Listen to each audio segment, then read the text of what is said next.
Code படத்துல Vijayakanth sir எவ்வளவு நேரம் வராரு தெரியுங்களா? மீனிங்கே இல்லாத கிர்ன்ற வார்த்தைக்கு பின்னாடி மீனிங் மட்டும் இல்லைங்க, சுவாரஸ்யமான ஒரு கதையே இருக்கு. அது என்ன கதை? Bikini dress, 2 piece dress. இந்த ட்ரெஸ்ஸை எல்லாம் தூக்கி சாப்பிடுற அளவுக்கு ஒரு பிரபல நடிகை புடவையிலேயே கவர்ச்சியை கட்டவிழ்த்து விட்டு இருக்காங்க. அந்த நடிகை யார்? வைரலான அந்த பிக் எது? இந்த முத்தான 3 அப்டேட்ஸ் ஒவ்வொன்றா பார்க்கலாம் வாங்க. வணக்கம் and welcome to cinema scans. Venkat Prabhu இயக்கத்துல விஜய் சார் நடிப்புல உருவாகிட்டு வர கோட் படத்துல ஏஐ தொழில்நுட்பம் மூலமா விஜயகாந்த் சார் வரப்போறாருன்றது ஏற்கனவே தெரிஞ்ச விஷயம்தான். இப்ப லேட்டஸ்ட் அப்டேட் என்னன்னா, இந்த கோட் படத்துல விஜயகாந்த் சார் நடிக்கிற காட்சி 1 நிமிஷத்துக்கு குறையாம வருதுன்ற தகவலை அவரோட மகன் விஜய் பிரபாகரன் சமீபத்துல பேட்டி ஒண்ணுல சொல்லி இருக்காரு. விஜயகாந்த் சார் ஒரே 1 நிமிஷம் வந்தாலும் கதைக்கு திருப்பமான முக்கிய கதாபாத்திரமா தான் அந்த காட்சி இருக்கும்ன்றதுல எந்த சந்தேகமும் இல்ல. விஜயகாந்த் சார் படத்துல வந்தா போதுமே,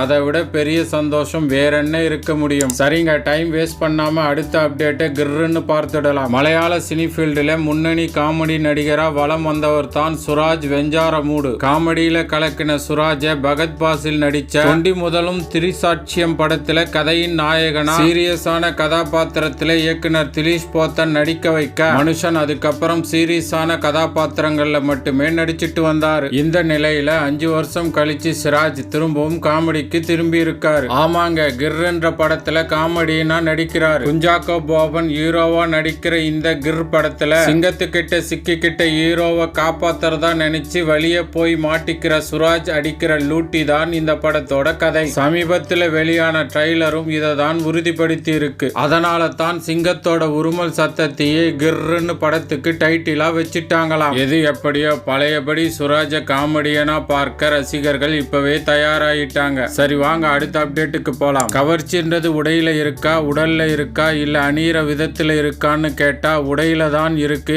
அதுவும் ராசிக்கண்ணா அணிஞ்சிருக்கிற புடவையில தான் இருக்குன்னு சேலை தலைப்பு மேல அடிச்சு சத்தியம் செஞ்சு சொல்லலாம். சமீபத்துல அரண்மனை 4ல நடிச்சு இருந்த ராசிக்கண்ணா சினிமாவில மட்டும் இல்லாம சோசியல் மீடியாக்கள்லயும் ஆக்டிவா இருப்பாங்க. இன்ஸ்டால அடிக்கடி கவர்ச்சி பிக்ஸ பதிவிடுறத தலையாய கடமையா செஞ்சிட்டு வர்றாங்க. அந்த வகையில சமீபத்தில் அவர் போட்டோஸை வெளியிட்டு அதுல என்ன சொல்லி இருக்காங்கன்னா, இந்த இடத்துல என் பெயரை விட என் முகம் தான் அதிகம் தெரியும். இந்த ஆண்டின் மிகவும் பிரபலமான முகம் என்ற விருதை எனக்கு வழங்கியதற்கு நன்றின்னு சொல்லி இருக்காங்க. ராசி கண்ணா போட்டோஸை நான் பார்ட்டா கட் பண்ணி போட்டதா நினைச்சிடாதீங்க. ராசி கண்ணாவே தான் நடுவுல, அப்புறம் மேல, அப்புறம் இடுப்புன்னு பார்ட்டா பதிவிட்டு இருக்காங்க. இடையினத்தை இடையூறு இல்லாமலும் மத்திய பிரதேசத்தை எந்தவித மறைவும் இன்றி எடுத்துக்காட்டின புடவைக்கு கோயில் கட்டி கும்பிட நான் தயார் அப்படின்னு ரசிகர்கள் யாராவது கமெண்ட் போடுறாங்களான்னு பொறுத்திருந்து தான் பார்க்கணும். இது பத்தின உங்க கமெண்ட் என்னன்றத கமெண்ட்ல சொல்லுங்க. உங்க கமெண்ட் சூப்பரா இருந்தா அதை அடுத்த வீடியோல பதிவா போடுறேன். இந்த சேனலை சப்ஸ்கிரைப் பண்ணாம பார்க்கிறவங்க சப்ஸ்கிரைப் பண்ணிட்டு பார்த்தீங்கன்னா எனக்கு கொஞ்சம் ஹாப்பியா இருக்கும். ஓகே ஃப்ரெண்ட்ஸ், அடுத்த வீடியோல சந்திக்கலாம். தேங்க்ஸ் ஃபார் வாட்சிங். நன்றி, வணக்கம்.